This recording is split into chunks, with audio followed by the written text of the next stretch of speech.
Alright guys, today we just need to start moving on with what we're doing. So we're going to look at the exponential equation or the exponential function and its graph. So to start off with, an exponential function, is where the independent variable, so our x variable, is an exponent. Or in other words, an exponent is just another name for power. And you can see that the trick that gives it away is that word exponent is actually written there in its title, the exponential function. It's got an exponent, it's got a power. And examples of that are things like y equals 2 to the power of x, y equals 0.125 to the power of x.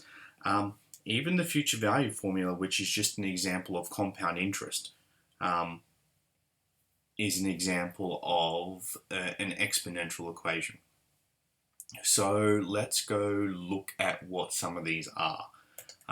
So over here in Desmos, so we've got y equals 2 to the power of x. And a couple of key features to spot here is that for y equals 2 to the power of x, it starts off really small, and as our x values get larger, the graph gets larger. And if we think about it, 2 to the power of 2 is 4. Then 2 to the power of 3 becomes 8. 2 to the power of 4 becomes 16. And this thing is just growing. And we say it grows exponentially because it grows by powers. On the left-hand side here, if I move this around, it looks like it's actually touching the x-axis. But if we were to zoom in, and zoom in, and zoom in, you can see I'm quite ridiculously zoomed in here. You can see I've got 0.00005 zoomed in. Like, that's the height on our y-axis. And it actually never touches it. And that's true as we go all the way down here. We can stretch to wherever we want to. As we go in this direction towards negative infinity, this red line, it's never going to actually equal 0. And I'll discuss why in a second. So that's 2 to the power of x. We've got 5 to the power of x, which you can see it grows a lot faster because all of a sudden, instead of doing 2 to the power of something, it's now 5 to the power of something. 5 to the power of 1 becomes 5. 5 to the power of 2 is now 25. So it's growing a lot faster. And you can imagine then that y equals 10 to the power of x, again, is going to grow a lot faster than 5 to the power of x. But it's interesting that they all cross the y-axis here at 0, 1. And remembering that anything to the power of 0 is always equal to 1. So our functions are going to cross the y-axis the majority of the time at 1. All right. So we've just seen that. But what happens if we place a decimal? What happens if we have 0.5 to the power of x? Well, 0.5 to the power of x, all of a sudden the curve now goes in the opposite direction. So I'll turn it off again for a second. These first three curves are increasing, getting larger, and we call that exponential growth because they're growing bigger. The second we put a decimal in front of, to the base of our power of x, it starts getting smaller. And we can see that it gets really large on the left-hand side, and then it's getting really, really small on the right-hand side.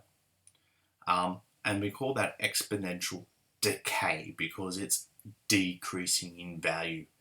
And the exact same thing over here, as the line gets really close to that x-axis, as it gets really close to 0, it will never equal 0, but it's just going to get really, really close to it.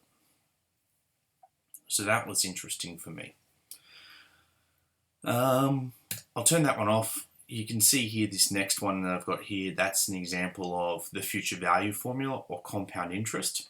And if I I'll turn these guys off so it's not as confusing now. And when I turn that one on, for me that's interesting, that it doesn't look so much of a curve at the moment. Doesn't grow as fast as the other ones, which was interesting. But for me, the interesting thing now is all of a sudden it's starting to cross at 5. Whereas the first 1, 2, 3, 4 we looked at all crossed at 1.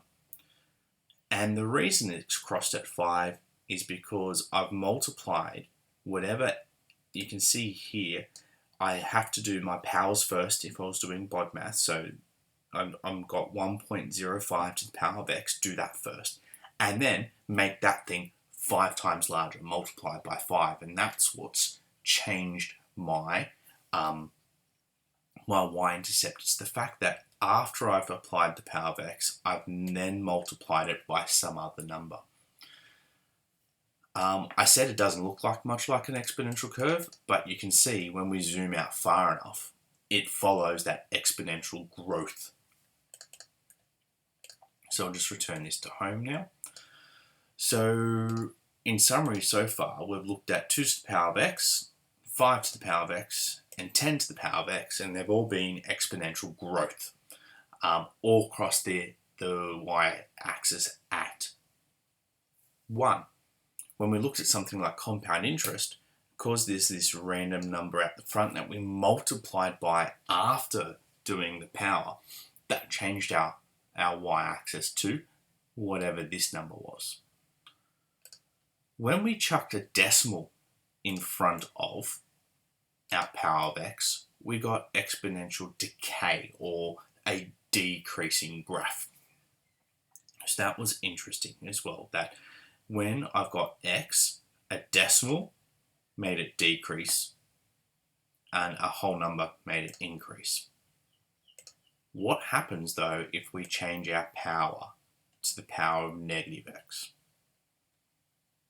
5 to the power of negative x versus 5 to the power of x. Right, you can see that 5 to the negative x, that negative x has also made it decay.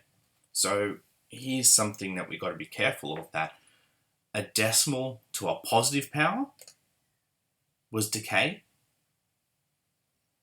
A whole number or a number greater than 1 to a negative power was also decay. So we've got to be really careful when we read our equation, as trying to pick out what makes something decrease versus what makes something increase. So we've got that. Remember we said a decimal. Well, a fraction is just a form of a decimal. So a decimal to the power of x, a fraction to the power of x is decreasing.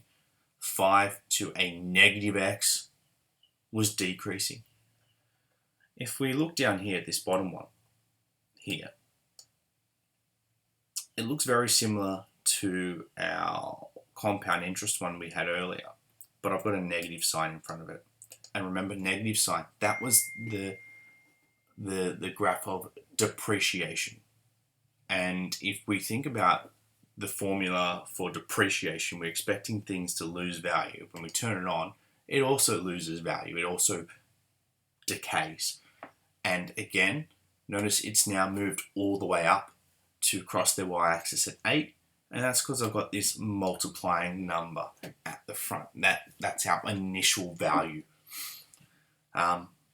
So yeah, I'll leave that there for a second. I'm going to turn all these off again. And the last one I want to look at here is this idea. We have a decimal to a negative power. What's going to happen here? A decimal to a positive power was decreasing. But a decimal to a negative power, or actually let me take a step back. A decimal to a positive power was decreasing. A number bigger than 1 to a negative power also decreasing. So if we combine these two ideas, what do you expect to happen? Funny enough, it's going to increase. The same way that, like, if we multiply two negatives and negative multiplied by a negative gives us a positive, when it comes to exponential graphs, if we put the two things in that should make it decrease, that being a decimal and a negative power, those two things combined together revert the decreasing. It's like a negative times negative. It becomes positive. It starts to increase. All right, so heading back over here, looking through some of the notes, since anything to the power of 0 is 1, most exponential curves will cross through the y-axis as 1, but take care to always double check this, and we saw that with examples of the depreciation formula and the compound interest formula, that they actually moved their y-axis. We also looked at this idea of that it got really close to the x-axis. Getting really close to the x-axis, we call this an asymptote. An asymptote is an imaginary line where a graph will get really, really close to it, but never actually cross it or touch it. And the x-axis is our asymptote for exponential functions. That is, the graph or the function 5 to the power of x will get really, really, really close to 0 but never touch it. And the reason being, as x gets smaller, when we've got a negative power, the denominator, actually ignore that, as x gets smaller, and and becomes a negative power, what that means is we end up getting a fraction. And as x gets smaller, this denominator gets bigger and bigger and bigger and bigger. And because the denominator is getting bigger and bigger and bigger and bigger, the fraction is getting smaller and smaller and smaller and smaller. So getting ever close to 0, but will never actually ever equal 0 because that number on top will always be 1.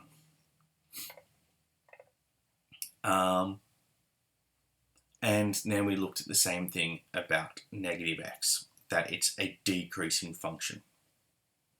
And we need to pay particular attention to 2 to the power of x versus if it's a negative x, that be careful that that's making something decrease or that there's a decimal. So in summary, the x-axis is our asymptote, never touches it.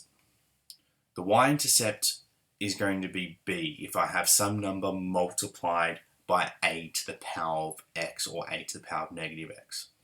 If there is no number multiplying whatever to the power of x, our y-intercept is 1, and we saw that.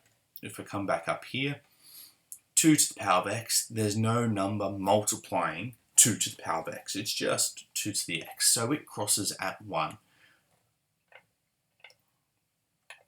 If a is bigger than 0, and I've got a positive power of x, let me rephrase that. If a is bigger than 1 and x is a positive power, our graph is going to be increasing. But remembering that if I've got a positive power of x and a, that base number, is a decimal or a fraction, it's going to decrease. And then remembering that if I've got a negative power and a is larger than 1, it's decreasing. But then if a is a decimal and there is a negative power, it gets to increasing. So, and just a couple examples, increasing is 3 to the x, our compound interest, and 2 examples of our be careful, that we've got decimals and negative powers, but they would become increasing graphs. A decreasing or a decaying graph is 2 to the negative x. A decimal to the power of a normal x, or a fraction to a power of a normal x.